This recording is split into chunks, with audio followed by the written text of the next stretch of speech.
Greetings.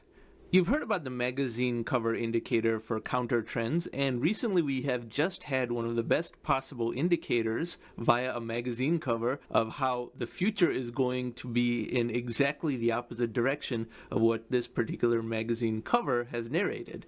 And this is National Review for February 6, 2023.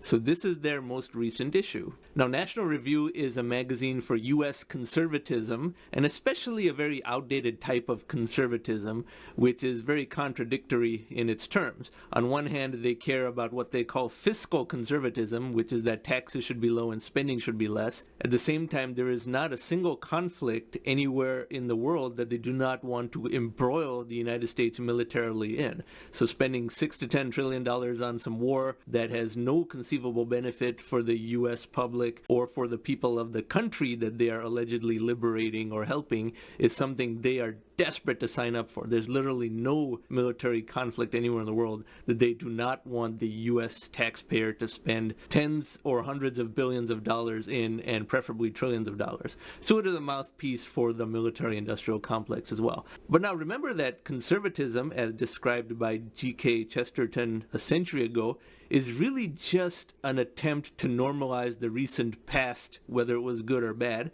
And that was a British version of conservatism from a century ago, whereas U.S. conservatism of today is an even weirder parody of that. It's effectively a movement that is committed to always being on the losing side and normalizing losing at all fronts and effectively opposing the accelerating rate of change. Now, if you watch this video up here in the upper right-hand tag, I describe the accelerating rate of change, and conservatism really is just a short position on the accelerating rate of change. So in early 2023, for them to put out an article cover story like this is a tremendous indicator that electrical vehicles are now a fully mature mainstream technology, because they are saying exactly the opposite. I read this entire article in National Review, 2,500 words. I read it so that you don't have to, and you weren't going to, because the average age of a National Review reader is about 75. That is not to say that the bad ideas of conservatism are restricted only to the elderly. No, not at all. But this is the purest of the most futile type of conservatism, which I'll talk about in other videos in the future. Everything they said in this article is exactly what they might have said in 2002, 21 years ago, when electrical vehicles were still very far away, and the major complaints about them were somewhat true, although the assumption under conservatism was that they would always be true. And remember, these conservatives cannot adjust their assumptions about the relationship between technology and economics. Now, to start off, let me begin with the few things they're actually not wrong about. They're actually right about one or two things in principle in a purely theoretical sense. One is that the environment is not the main reason to buy electrical vehicles. That is true. That's probably the number 3 reason to buy an electrical vehicle, because the environmental benefit is still relatively small, since most EVs are powered by electricity that is generated through coal or natural gas. Now, the environmental benefit of an EV will increase relative to an internal combustion engine over time, and then the environmental benefit will be higher. But at the moment, that is still a relatively small benefit. So that's the number 3 reason to buy an electrical vehicle. The second thing that they're slightly right about in principle, but not quite in this particular case, is that the government should not subsidize any technology. They should let the market decide. Now, the market is deciding in favor of EVs.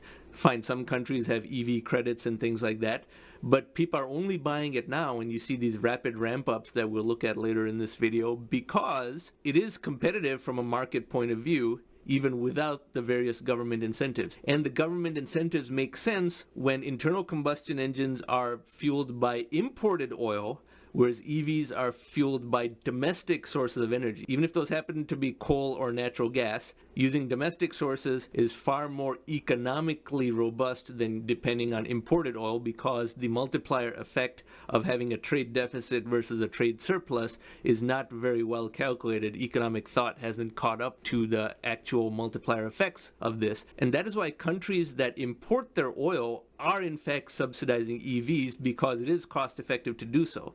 All the countries of East Asia and of Europe are very large oil importers, and it does make sense to subsidize electrical vehicles because they're getting out of an imported fuel source and now relying on domestic fuel sources. And that's why in both Europe and East Asia, over 20% of new cars sold are electrical vehicles.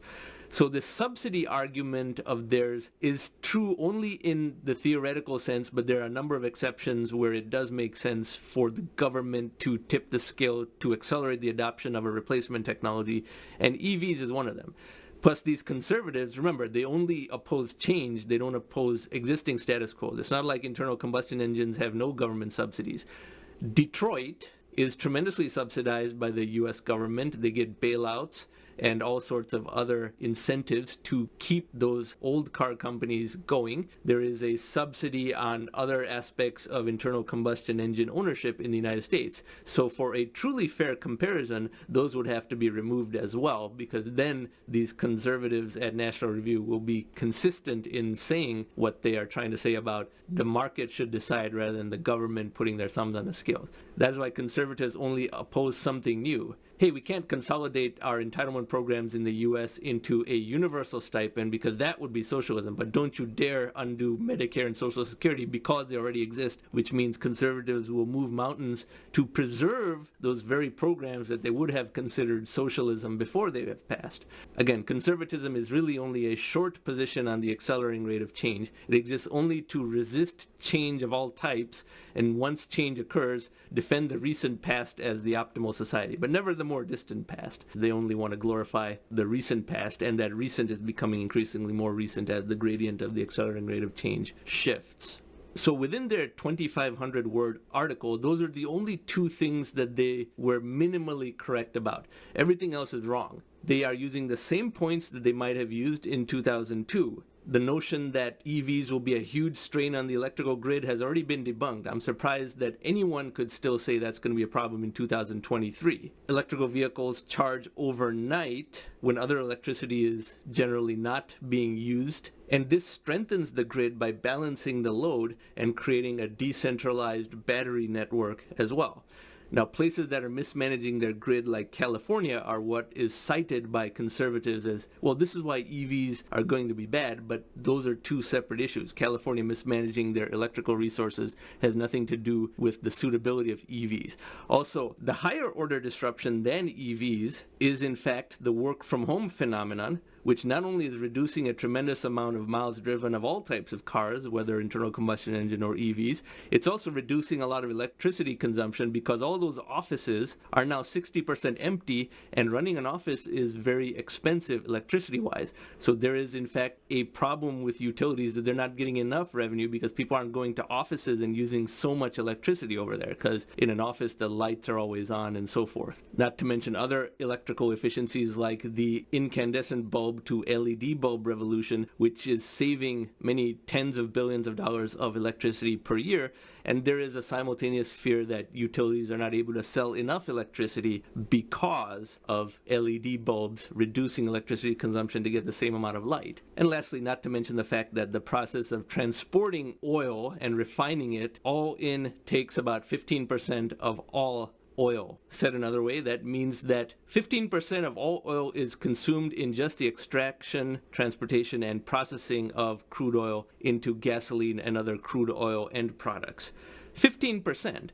That number alone tells you how oil was in fact a transitional technology and not really part of the future. Now, secondly, consider some of the sinister motives of conservatives at National Review. They're desperate for endless wars in the Middle East, and one of the main excuses they use for that is that we are dependent on oil from the Middle East and we have to have as many wars over there as possible because somehow that connects to us getting a steady supply of oil, even though when we're not there in the Middle East, we still are able to buy oil from them. They're desperate to keep those wars ongoing and to keep oil imports as an important part of the U.S. economy, or at least the narrative, because the U.S. is not really even importing oil from the Middle East anymore. They have this agenda as well. That's why National Review was never that excited about hydraulic fracturing of oil, because it made the U.S. energy independent through our own domestic oil, which means it's harder for National Review to justify wars in the Middle East. And oil is one of the excuses they use for that. So it said a lot of different things about why National Review's entire value system would lead them to have this as a cover story in 2023. If they had this as a cover story in 2003, 20 years ago, that could have been forgiven somewhat because they were 20 years ahead and did not understand exponential technology. But for this to be a cover story in February of 2023, it is one of those indicators of a turning point of major historical significance. Now, those of you who follow this channel know that I have said we are going to have a shatter point of the internal combustion engine technology matrix and economic matrix in 2023 or 2024, and that is very much underway from the data we are about to see, even though, as I repeat, electrical vehicles are not even the highest order disruption. The highest order disruption is the work from home revolution due to technologies like Zoom and Microsoft Teams and so forth. That eliminated millions upon millions of miles of driving every day, and it diffused to 100 million people instantaneously because it was fully dematerialized, and therefore an even higher order atom disruption. So EVs are not even the highest order atom disruption.